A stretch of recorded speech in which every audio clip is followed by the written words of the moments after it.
আলহামদুলিল্লাহি রাব্বিল আলামিন ওয়াসসালাতু ওয়াসসালামু আলা আশরাফিল আমবিয়া ওয়াল মুরসালিন ওয়া আলা আলিহি ওয়া আসহাবিহি ওয়া মান তাবিআহুম ওয়া দাআ বিদাওয়াতিহিম ইলা ইয়াউমিদ্দিন আম্মা বা'দ আউযু বিল্লাহি মিনাশ শাইতানির রাজীম বিসমিল্লাহির রহমানির রহিম ফামান ইয়া'মাল মিসকালা যাররাতিন খায়রান ইয়ারাহ ওয়া মান ইয়া'মাল মিসকালা যাররাতিন শাররান ইয়ারাহ। সম্মানিত দর্শক শ্রোতা মণ্ডলী, প্রিয় দেশবাসী, আমরা এই মুহূর্তে গণমানুষের সংগঠন বাংলাদেশ খেলাফত মজলিসের পক্ষ থেকে দেশবাসীর উদ্দেশ্যে আমাদের সংগঠনের কিছু বক্তব্য তুলে ধরার জন্য আপনাদের সম্মুখে উপস্থিত হয়েছি। আজকের এই প্রোগ্রামে আমাদের মাঝে উপস্থিত রয়েছেন বাংলাদেশ খেলাফত মজলিসের সম্মানিত সিনিয়র নায়েবে আমির মৌলানা ইউসুফ আশরাফ সাহেব, উপস্থিত আছেন নায়েবে আমির প্রখ্যাত মুফাসসিরে কোরআন হযরত মৌলানা খুরশিদ আলম কাসেমি, উপস্থিত আছেন বাংলাদেশ খেলাফত মজলিসের যুগ্ম মহাসচিব মৌলানা শরাফত হুসাইন,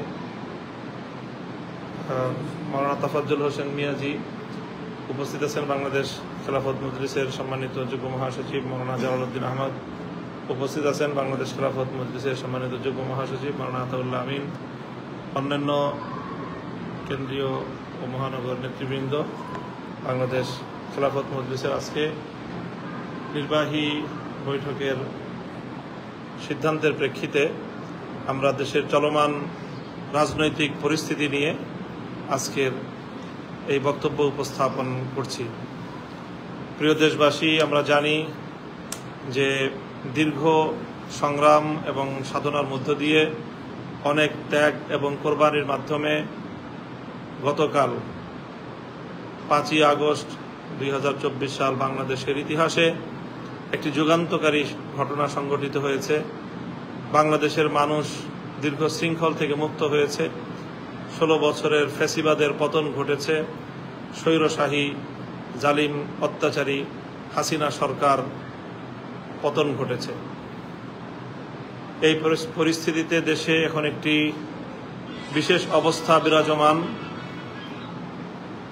একটি সরকারের পতনের পর বিগত সরকারের প্রধানমন্ত্রী শেখ হাসিনার পদত্যাগ মহামান্য রাষ্ট্রপতি কর্তৃক গৃহীত হওয়ার পর দেশে একটি সরকার অচলাবস্থা বা সরকারের শূন্যতা তৈরি হয়েছে। এহেন পরিস্থিতিতে খুব দ্রুত অল্প সময়ের মধ্যে একটি নতুন সরকার গঠিত হবে, সে বিষয়ে সংশ্লিষ্ট মহল কার্যক্রম পরিচালনা করছেন। আমরা রাজনৈতিক দল হিসেবে আমাদের জায়গা থেকে আমরা ভূমিকা পালন করছি। আমরা সহযোগিতা করার জন্য আমরা আমাদের কার্যক্রমকে এগিয়ে নিয়ে যাচ্ছি। আমরা আশা করব যে অতি স্বল্প সময়ে কাল বিলম্ব না করে অতি দ্রুত অন্তর্বর্তীকালীন সরকার গঠিত হবে এবং তারা দেশে একটি অবাধ, সুষ্ঠু ও নিরপেক্ষ নির্বাচনের ব্যবস্থা করবে এবং সেই নির্বাচনের মাধ্যমে নির্বাচিত জনপ্রতিনিধিদের হাতে ক্ষমতা হস্তান্তর হবে এবং বাংলাদেশ একটি শান্তিপ্রিয় নিয়মতান্ত্রিক একটি ধারায় বাংলাদেশ ফিরে যাবে।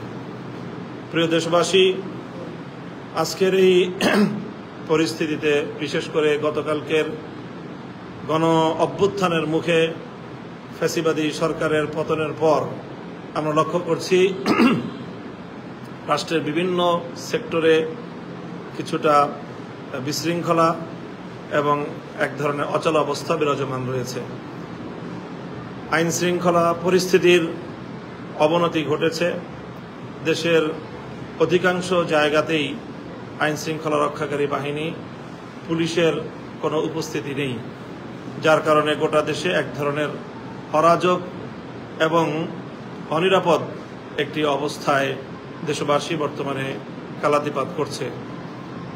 এহেন প্রেক্ষিতে আমাদের জন্য জাতি হিসেবে অত্যন্ত গুরুত্বপূর্ণ একটি চ্যালেঞ্জ আমাদের সম্মুখে রয়েছে, যে চ্যালেঞ্জ আমাদেরকে সম্মিলিতভাবে ঐক্যবদ্ধ শক্তির মাধ্যমে উতরে যেতে হবে, যাতে বাংলাদেশ নতুন কোনো অশুভ শক্তির ষড়যন্ত্রের শিকার না হয় নতুন কোনো অশুভ শক্তির করাল গ্রাসে যেন পরিণত না হয়।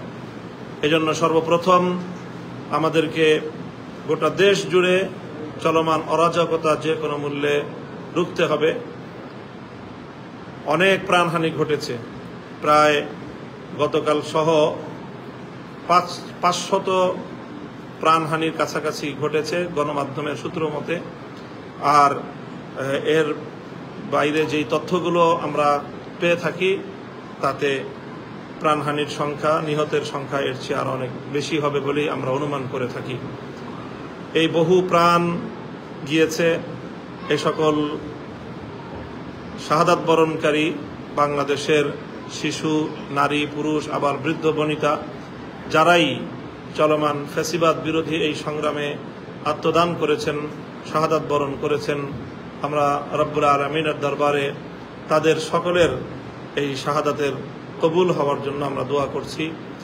তাদের শোক সন্তপ্ত পরিবার পরিজনের প্রতি আমরা গভীর সমবেদনা প্রকাশ করছি।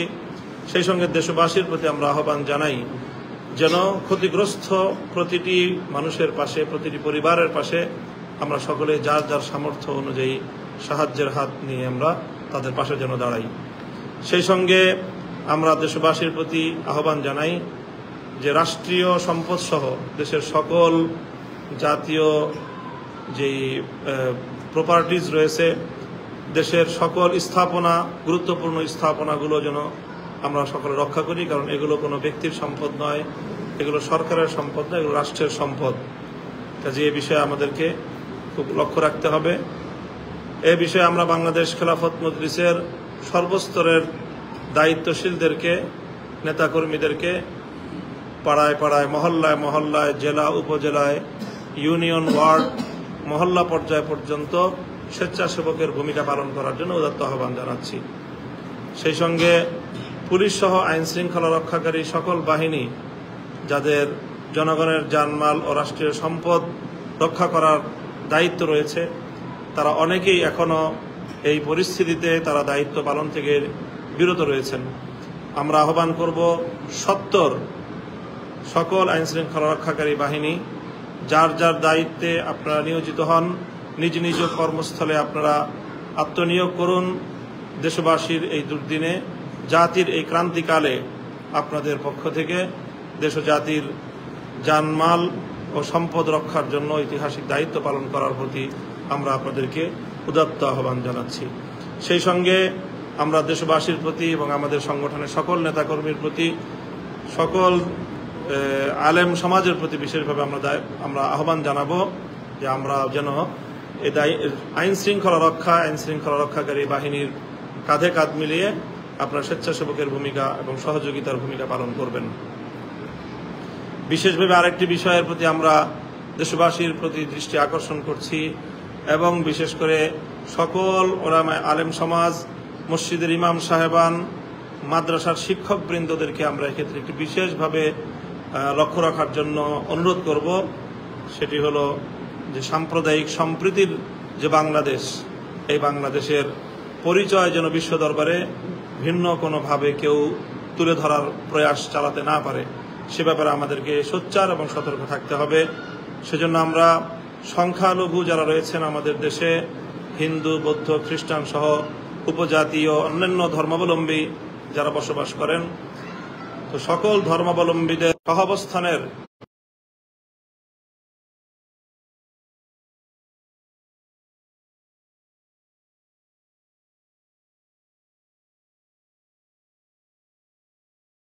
বাণিজ্যের প্রতিষ্ঠান, তাদের বাড়িঘর ইত্যাদি আপনারা রক্ষা করার জন্য নিজ নিজ জায়গা থেকে গুরুত্বপূর্ণ ভূমিকা পালন করবেন।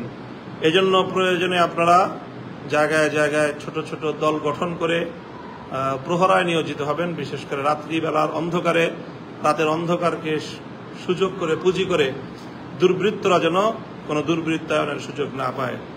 আমরা আরও কিছু দুঃখজনক ঘটনার সংবাদ পাচ্ছি, সেটি হলো বিভিন্ন জায়গায় ডাকাত দল, সন্ত্রাসী দল তারা সংঘবদ্ধ হয়ে জনগণের জানমালের উপর হামলা করছে, মানুষের সম্পদ লুটে নেওয়ার চেষ্টা করছে।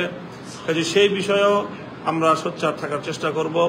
সেই সঙ্গে আমি বাংলাদেশের সশস্ত্র বাহিনীর যারা দায়িত্বশীল রয়েছেন, অন্যান্য আইন শৃঙ্খলা রক্ষাকারী বাহিনীর যারা দায়িত্বশীল রয়েছেন, তাদের প্রতি আমরা উদাত্ত আহ্বান জানাবো যে দেশের মানুষের জানমালের নিরাপত্তার গুরুত্ব হলো সর্বাগ্রে। কাজেই এটি অগ্রাধিকারের ভিত্তিতে দেশের জনগণের জান। সর্বশেষ আমরা আজকের এই বক্তব্য থেকে মহামান্য রাষ্ট্রপতির প্রতি আমরা উদাত্ত আহ্বান জানাবো যে অতি দ্রুত সময়ের মধ্যেই যেন অন্তর্বর্তীকালীন নতুন সরকার গঠন করা হয় এবং সেই সরকারের কাছে দায়িত্ব হস্তান্তরের মাধ্যমে বাংলাদেশে যেন একটি স্থিতিশীল এবং স্বাভাবিক পরিস্থিতি ফিরিয়ে আনার চেষ্টা করা হয় এবং অনতিবিলম্বে একটি অবাধ, নিরপেক্ষ ও সুষ্ঠু নির্বাচনের মাধ্যমে নির্বাচিত সরকারের হাতে যেন ক্ষমতা হস্তান্তরের প্রক্রিয়া অগ্রসর করে নেওয়া হয়।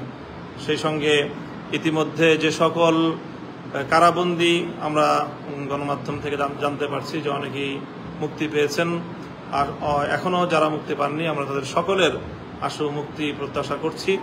ইনশাআল্লাহ আমরা সকলে আমাদের বাংলাদেশটাকে আমরা সকলে মিলেমিশে গঠন করব।